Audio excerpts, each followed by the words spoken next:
हमारे देश की स्थिति भी आस पड़ोस के मुल्क जैसी, आस पड़ोस के देशों जैसी हो सकती है। ध्यान रखना, ये नेता किसी के सगे नहीं होते।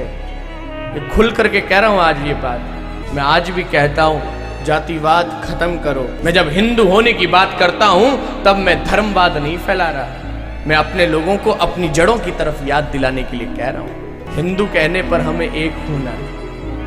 आज से आपके घर आकर के कोई पूछ ले ना कि आप कौन हो, तो कहना मैं हिंदू हूं। इससे ज्यादा हमारा और कोई परिचय नहीं रहना चाहिए। अब हमें अपने बालकों को, अपनी आने वाली पीढ़ी को कथा सत्संग से जोड़ना है। हमारे देश की स्थिति भी आस पड़ोस के मुल्क जैसी, आस पड़ोस के देशों जैसी हो सकती है। कुछ साल पहले भारत के दक्षिण के एक देश में प्रधानमंत्री के आवास को तोड़ फोड़ करके दिया जाता है और वहां पर एक हिंसा होती है सामूहिक। सत्ता पलट जाती है, तख्ता पलट जाता है। हमारे इस पड़ोसी देश की हालत देखो। लोग भोजन के लिए तरस रहे हैं, वहां पर सब्जी, हरी सब्जी के लिए तरस रहे हैं, आटा चावल दाल के लिए तरस रहे हैं लोग। और अभी अभी 2-3 दिनों से आप लोग टीवी चैनल पर देख ही रहे होंगे, वहां की हालत देखो जहां पर कट्टरवादिता है, अपने धर्म को लेकर के इतनी ज्यादा सजगता है लोगों के अंदर।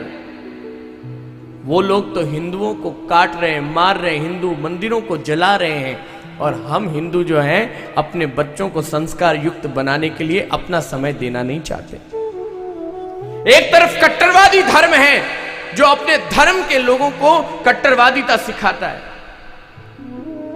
वहां पर 5 वक्त की पूजा वो करेंगे, 5 वक्त की नमाज पढ़ने से पहले एक बार भी विचार नहीं करेंगे। सारा कार्य एक तरफ छोड़ करके 5 वक्त की नमाज पढ़ने के लिए किसी भी जगह होंगे वो बैठ जाएंगे।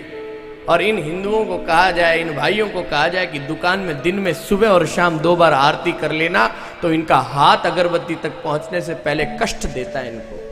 ये ऐसा स्वभाव हम हिंदुओं को किस दशा की ओर ले जाएगा? हमारी स्थिति कैसे होने वाली है मुझे दिख रहा है। मैं आज भी कहता हूं, जातिवाद खत्म करो।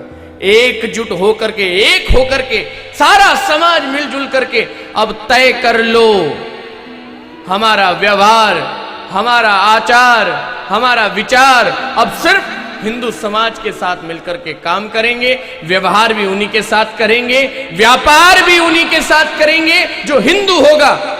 बाकी हमें व्यापार करने की आवश्यकता नहीं। बिल्कुल तय कर लीजिए अब आप ये बात। ना हमारे घर में ना कोई मोहम्मद आकर के हमारी लाइट ठीक करेगा, ना कोई ऐसा विधर्मी आकर के ना हमारे घर में पंखा ठीक करेगा, ना हमारे घर में आकर के कोई ऐसा व्यक्ति हमारे यहां पर पत्थर का कारीगरी का काम करेगा। आप एक तरफ मजहब के नाम पर हमारे मंदिरों को जलाओ, आप एक तरफ मजहब के नाम पर हमारे घर को फूको, एक तरफ मजहब के नाम पर हिंदुओं को लटका दो उल्टा, काट करके सर, और हम तुम्हें आज भी व्यापार देवें, हम आज भी तुम्हारे साथ व्यवहार रखें, ऐसी अपेक्षा करते हो। ध्यान रखना, ये नेता किसी के सगे नहीं होते। ये खुल करके कह रहा हूं आज ये बात। ज्यादा नेताओं के चक्कर में, राजनीति के चक्कर में ये धर्मवाद और पंथवाद और संप्रदायवाद भूल जाना साहब।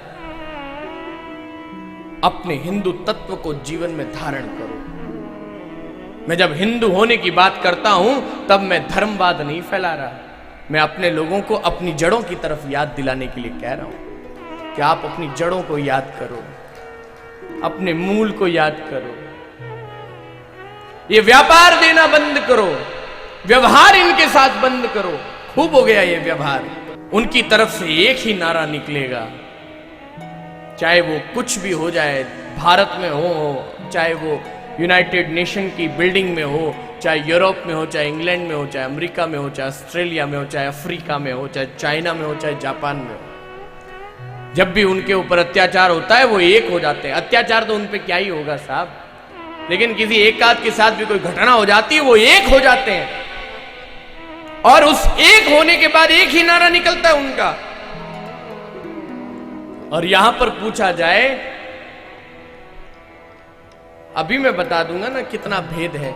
मुझे ये बताओ, यहां पे राजपूत कितने, हाथ खड़े करना। 50 हाथ खड़े हो गए। हाँ भाई, महाजन कितने, महेश्वरी कितने, हाथ खड़े करना। 100 हाथ खड़े हुए। हाँ भाई, चौधरी कितने, प्रजापत कितने, कुमार कितने, सोनी कितने, लोहार कितने, सुथार कितने,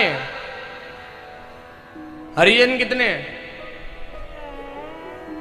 हाँ, मेघवाल कितने, भील कितने, गिने चुने हाथ खड़े हो रहे हैं। जब मैंने ब्राह्मण कहा तब 50 हाथ खड़े हुए, राजपूत कहा तब 100 हाथ खड़े हुए, महेश्वरी कहा तब 150 हाथ खड़े हुए, और अब मैं कहता हूं कि हिंदू कितने हैं?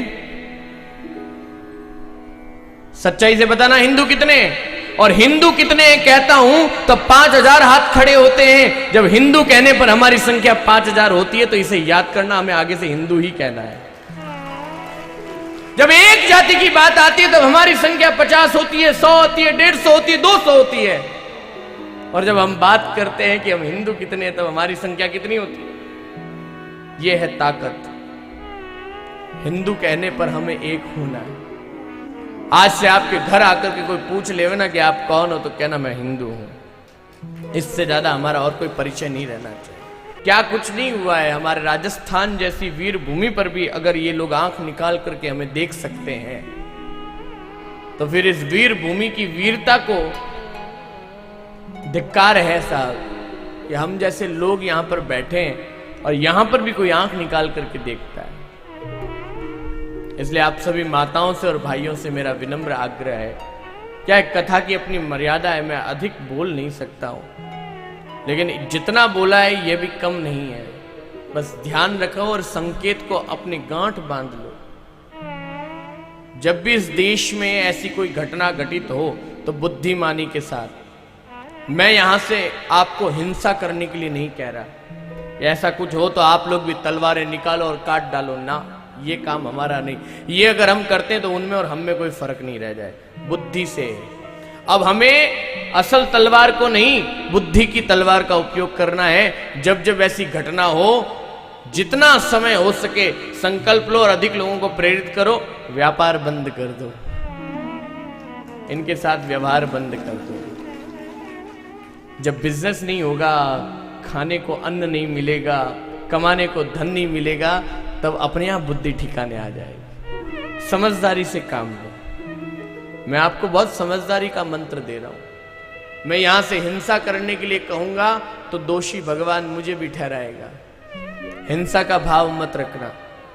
हिंदू हैं, हम बुद्धिमता से काम करते हैं। हमें पता है दोहरी मार देनी कैसे। व्यवहार बंद होगा तो पहली मार पड़ेगी, व्यापार बंद होगा तो दूसरी मार पड़ेगी। बहुत सारे कार्य हैं जो हमें अब करने, आरंभ करने। मैंने पहले ही कह दिया था, देश में बड़े फैसले होने वाले थे, उस आदमी को तो आपने कमजोर कर दिया। अब वो तो ज्यादा अपेक्षा मत रखना कि कुछ बहुत बड़े कार्य इस देश में हो पाएंगे अब। लेकिन हम लोगों को आपस में ये बात समझनी होगी। यहां पर किसी पार्टी की बात नहीं है। जब इस देश की सीमा पर ऐसा खतरा हुआ ना, तब सारी पार्टियां एकजुट होकर के एक आवाज कहती है कि जो प्रधानमंत्री जी का फैसला होगा हम उसके साथ हैं। ये बहुत बड़ी बात है। मैं लोकसभा में जो संसदीय फैसला बना इस विषय पर, उसका मैं स्वागत करता हूं कि उन्होंने सामूहिक तौर पर प्रधानमंत्री के कहे हुए फैसले पर अपनी सहमति दे दी। जो वो करेंगे हम उसके साथ हैं। यही होना चाहिए। लेकिन आप लोगों से आज इस पंडाल में बैठी हुई माताओं से निवेदन करूंगा, माताओं आज संकल्प ले लो। मुट्ठी बांध करके, हृदय में यह गांठ बांध करके संकल्प ले लो कि अब हमें अपने बालकों को, अपनी आने वाली पीढ़ी को कथा सत्संग से जोड़ना है।